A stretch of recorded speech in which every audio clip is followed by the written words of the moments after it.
Alright guys, so now I have some audio products to show off here. This is the FiiO M7 and this is a DAP or a digital audio player.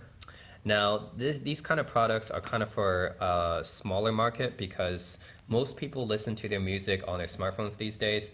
However, there's a few disadvantages to that. Some of the things are that if you have a large music library or if you listen to music a lot, your smartphone battery life is going to be affected by that. And a lot of the newer smartphones, they don't come with removable storage anymore, so they don't have micro SD card slots. So if you're using your smartphone, these days you're using them for photos and taking video and pictures and stuff, a lot of the storage space is going to be taken up by that. And if you have a large music library, you probably can't fit it on your smartphone. And if you're listening to music all the time, the battery life is going to be affected. In addition to that, the recent smartphones these days don't even come with headphone jacks anymore or probably have subpar DACs on them or the digital analog converters, right? So a lot of audiophiles and people who just enjoy listening to a large amount of music go to another device instead. So since Apple discontinued the iPod, we don't see many just standalone music players anymore, the old MP3 players, right? So these kind of devices are meant to replace those kind of music players. So there are still a lot of people like me who listen to a large amount of music. We don't want to use our smartphones because those are used for other things and they don't really have good audio producing capabilities anyways. We want a separate device for that, right? So these are going to be one of the devices, and a lot of Asian companies make these kind of devices. And this goes back to the days when Apple made the iPod and stuff. Besides Apple, I don't think many other US companies were making these portable music players, and mostly Asian companies. So you had Sony, the Sony Walkmans, they're still being made today. And then you had the Creative, Zen, you had the iRiver, Koan, those are all Asian companies, right? So now Chinese companies are coming into the fray as well. So FiiO is a Chinese company, and I know what you're thinking. China, made in China is not going to be good. It's going to be bad quality and stuff. Well, actually, it depends, right? A lot of Chinese companies, I would say most of them, right? If you look on Amazon, you just search for something, you'll probably find some Chinese companies with some knockoffs. They're not going to be good quality. They're going to be very cheap, and they're not going to be good quality. However, there are some Chinese companies, like FiiO is a good example, and there's another audio company called Shanling. They also make some pretty good audio products, and other Chinese companies like DJI, for example. I bet some of you don't know that DJI is actually Chinese because the quality of their products is really, really good, and they're the market leader for drones. But DJI is also Chinese. Xiaomi, Huawei, Lenovo, these are some Chinese companies that actually make pretty good products. So yeah, these are just one of the companies that, even though it's Chinese, I don't think it's going to be bad quality. It's more of a good value for the price, I would say. But the quality of the product itself, I don't think it's bad.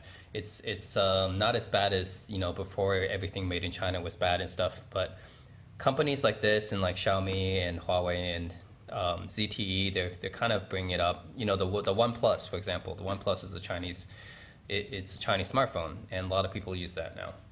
So yeah, this is the FiiO. I actually did some research before I bought this, compared this to some other audio players, other DAPs around. So I had the Sony Walkman before. The problem with the Sony Walkman was that I liked the portability. I wanted something more portable, but it had really analog controls, and I wanted something with a touch screen so that I could search for my music. So the problem with having just analog controls, like the click wheel with the old iPod and the touch strip that a lot of the old Creative Zens and iRivers had, and Arcos even, like a lot of those old ones, the problem with its analog controls is if you had a really big music library, it was going to take forever to find the correct song that you wanted. Whereas with a touch screen, you can actually just search for it, right? You can just type it in and search for it. So that's why I didn't want to go for something with analog controls. So yeah, I didn't want the old Sony Walkmans out of the question. And the Hi-Fi Mans, I looked at the Hi-Fi Man. That's another Chinese audio company, mostly analog controls, and no Bluetooth. So I skipped that. And yeah, the Shanlings, for example, those also make pretty good ones, but also analog controls. Skip those. The other competitors I looked at was the Astel and Kearns. The Astel and Kearns is a Korean company, and the Oppos, but they're really expensive. So Oppo and Astel and Kearns, too expensive for me. And the closest competitor to this was actually the Koan Planview. I think the Koan Planview J or the Planview V. But the problem with them is that they didn't have Bluetooth. And these days, I have a lot of Bluetooth devices, and yeah, I think Bluetooth is kind of essential because you have like a lot of speakers, sound bars, headphones. If you want to connect to your car audio, like you pretty much have to have Bluetooth these days. So yeah, that just killed it for me. I like the Koan, but the fact that it didn't have Bluetooth just kind of killed it for me. And I didn't really need something with balanced outputs since I don't have balanced headphones anyways. So yeah, this one I like because this is cheap. This is less than 200 bucks. Pretty good quality. Has a touchscreen. Good battery life. Well, decent battery life. I wouldn't say it's not as good as the Koans, but it's definitely like at least 20 hours, at least better than my Pioneer. And LDAC, and aptX HD, that's nice. So this is a Bluetooth, different codecs and stuff. LDAC was originally a Sony kind of proprietary codec, but I like that this supports it since I have a lot of other Sony devices like my Sony soundbar, so this can connect to it. aptX HD, that's really good. Qualcomm, that's pretty much supported by yeah, most of the Bluetooth devices these days. So yeah, let's open it up. I'm gonna take a look, and then I'm gonna break it in and use it with my Klipsch X20Is and use it for a few days and break it in a little bit, and then I'll tell you guys what I think about it. So this is the FiiO package. All right, really, oh, this is a good size. I wanted something that was more portable than my Pioneer XDP, so. All right, so it's still a little bit thick, but that's fine. I just wanted something, ooh, okay, this is very, very good size. Okay, exactly the size that I wanted, actually. Okay, high-res audio, this is the Japanese high-res certification. And what else do we get?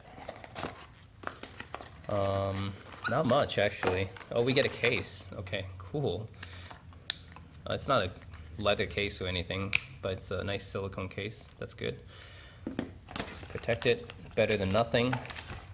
Okay, born for music and happy. Okay, guys, okay, this is the English one. I was like, you can't expect us all to know Chinese. Okay, exclusive cables, external DACs, okay. And another thing I like about this player, born for music and happy since 2007.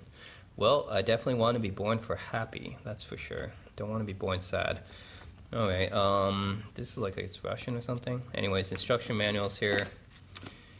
Another thing I like about this device, especially, is that it comes with USB-C. So a lot of the old players, a lot of the DAPs that you find these days, even the new ones, even the new Koans, they still come with micro USB. And this one comes with USB-C. And I was like, get with the times, guys. Micro USB is outdated. That's like 10 years ago. We gotta have USB-C on everything now. And on the side here, you got up and down track skip, I believe, because you have a volume dial here, which is great. I like to have a volume dial. Another thing I didn't like about the Koans is that they had the, just the regular clicky buttons for volume up and down, which is fine for a smartphone, but when you're looking for a dedicated audio player, a volume dial is, especially a clicky one. Look at that click. Yeah, especially a clicky one. A volume dial is way more preferred. It's just easier. And then, yeah, this is the previous, the next tracks, and pause and play right here. And power button, and the 3.5 millimeter headphone jack, regular, not balanced, because I don't use balanced headphones. If you want balanced output, then you got to go for the higher end DAPs and stuff. A lot of DAPs supported. The higher end FiiOs, the higher end ones, X7 Mark IIs and whatever, those support it. And micro SD card slot, of course, just one, which is fine, right, for the size of the device. So we're going to compare it to my Pioneer XDP 100. This is my current DAP. The reason why I wanted this one is because this one was a little bit bulky and the battery life wasn't very good. So this one runs full Android and cost me much more money. It was 550 bucks. This one's only 200. Volume dial right here, gotta have that. Also no balanced output, just regular output right here. Also has the same thing, kind of play and pause and backward and forward. The thing I like about the Pioneer though is the 2 SD card slots right here. Not many DAPs, not even the high-end ones from Astral and Kern, they don't have the 2 micro SD card slots. And I like to have 2 because I put one on music, put one on video in case I want to watch movies and stuff. That's really convenient. This is just micro USB, like I said, old standard. A lot of DAPs still use it. Speakers, which are kind of rare on a DAP, and that's part of the reason why I chose this one, is because all the other DAPs don't really have speakers, and I know it's kind of a, why do you need to play music through speakers? Well, maybe you want to share your music with your friend. I don't know, but it's nice to have it. So yeah, this is a 4.7 inch screen. This thing's like 3.2, it's much smaller, but that's fine. Screen's not, I'm still gonna keep this one for playing video, but it's really heavy, it's really bulky. Battery life isn't very good. I want one just for music, so the FiiO works. However, it's not going to be as good sounding, and that's fine because of the price. This one comes with, they both use ESS Sabre DACs. This one uses 9018 Q2C. This one uses a 9018 K2M. Very, very slight difference. I would say very minor difference between the two, but this one is going to sound slightly better because it has the SNR rating is, you know, a little bit better, but signal to noise ratio. But other than that, I think it's the audio quality of the FiiO should get very close to the Pioneer, while being much more smaller and portable and have better battery life. So this one has about 20 hours of battery life, which is good because the Pioneer lasts less than 10 hours. So I can get double the battery life, much more portable and convenient. So yeah, I'm going to be using the FiiO for a few days, and I'll show you guys what I think about it. Alright, so that's a FiiO M7, and it does include a USB-C cable, by the way. So that's nice that it charges with USB-C, something modern. Alright, so I've been listening to the FiiO M7 for a couple of days, and using my in-ear monitors, that's the Klipsch X20Is. Give you some of my thoughts on this. I like it. It's a really nice player.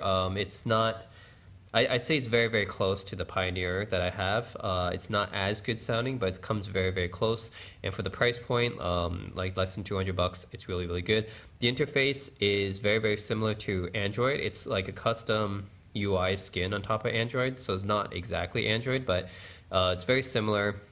Touchscreen, there is a little bit of lag, but that's because the processor isn't, you know, it's not like a top-end processor or anything. If you're used to the top-end high-end smartphones, this is not going to feel as fast as that, but this is a budget device. So yeah, you got file management, gallery for photos. I guess for some reason, if you ever want to look at photos, I think right now I only ever put music on here, so yeah, I'm not sure, but you can store photos on here. There's touch gestures, so if you want to go back one, you just do that, and then if you want to go back to home screen, you just swipe from the down from here, and from this side up. So if I want to go to, oh, by the way, guys, it's the FM radio, which is kind of cool. Not a lot of devices these days have this feature. This is an old feature I used to have from my creatives.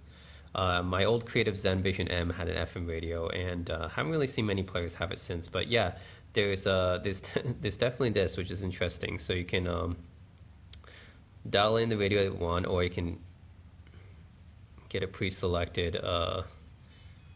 Yeah, these are the ones that it already found. So I guess if you're in a mood to discover music, then the FM radio is a pretty good way to go. Another thing I want to note is that there is no Wi-Fi on this device, and that doesn't bother me too much because I don't use a lot of streaming services.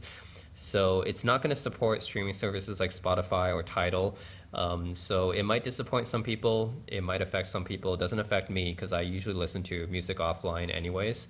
But that's just something to keep in mind. It doesn't support Wi-Fi, and that's another reason why the FM radio might be useful, I guess, to discover music since you don't have streaming services.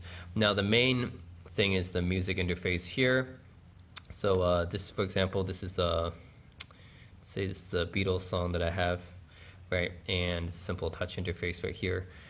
It's very, very similar to the old school MP3 players of the past, I guess, with a basic touch interface, I would say. You scroll through all your songs, your playlists, and click on this, you get more information. There's a basic equalizer here, pop and rock. And you can add it to a playlist. You can favorite it, you can shuffle or repeat, and search for your song right here. And something that's a little bit weird is that when I search for something, all these results pop up, but once you click it, even if it's an album, it just starts playing right away. So usually, like, I'm used to like you selecting an album and then it goes to another selection with a whole bunch of songs on that album, but instead it just takes you to all the artist's songs instead, and then you gotta swipe over here. See, this is not even John Mayer's all of his music. I gotta click a specific one. Okay, so which one? Okay, here it goes. John Mayer, 216 songs in total. So if you click this, I would expect it to show a list of the songs, list of those 216 songs, but it doesn't. Just go straight to the first song on that list, and then you got to swipe over, and then you got to go over here and select the song. So just a little bit extra thing you got to do. So, yep, that's about it. And then, you know, this to go back to the previous screen, and then this to go back to the home page. That's about it. Nice player for the price. That's $200. I think it's a really, really good value. Again, no Wi-Fi, but if you listen to your music offline like I do, and you want a nice, cheap, portable player with decent quality music and everything, decent battery life, then yeah, the FiiO M7 is a pretty good one. That's it.